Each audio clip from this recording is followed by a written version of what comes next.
Luis Jacome est un biologiste argentin qui essaye de sauver les derniers condors des Andes. Ce rapace, le plus grand du monde, est en danger d'extinction à cause d'activités humaines comme les parcs d'éoliennes, les lignes électriques et surtout l'utilisation de poisons par les agriculteurs. Certains éleveurs utilisent des poisons pour éradiquer les grands carnivores, comme les pumas, les renards et les chiens. Et lorsque les condors descendent pour se nourrir, en nettoyant ces carcasses empoisonnées, ils trouvent la mort.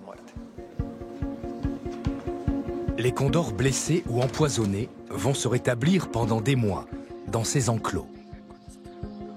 Quand ils sont enfin guéris, les biologistes doivent d'abord les attraper. Une opération difficile. Et ensuite les équiper avec des émetteurs. Nous devons les capturer et leur poser des émetteurs satellites alimentés par énergie solaire. On pourra suivre leur comportement dans la nature et confirmer que leur libération est un succès. Luis Jacome a créé des réserves naturelles pour protéger les condors, pour leur permettre de se reproduire et pour pouvoir les observer dans leur environnement. C'est très difficile de les trouver parce qu'il en reste si peu dans toute l'Amérique du Sud. Et là, il y en a un qui vole sur la crête. Je crois que c'est un adulte.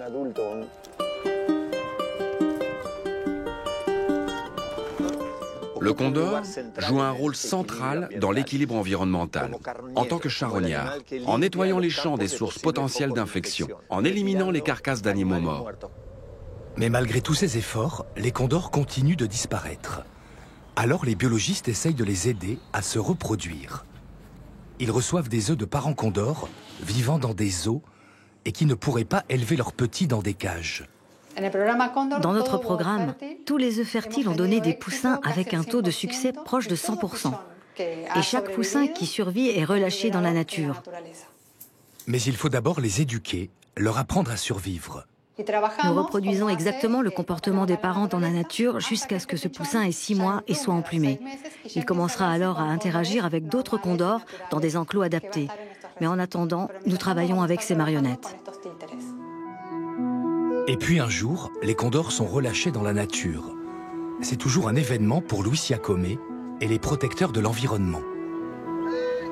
Nous avons sauvé 494 condors à travers l'Argentine. C'est énorme! Imaginez, la population totale en Colombie est de 63 individus. Condor après condor, le biologiste essaye de préserver cet animal et de lui permettre de voler encore dans la cordillère des Andes.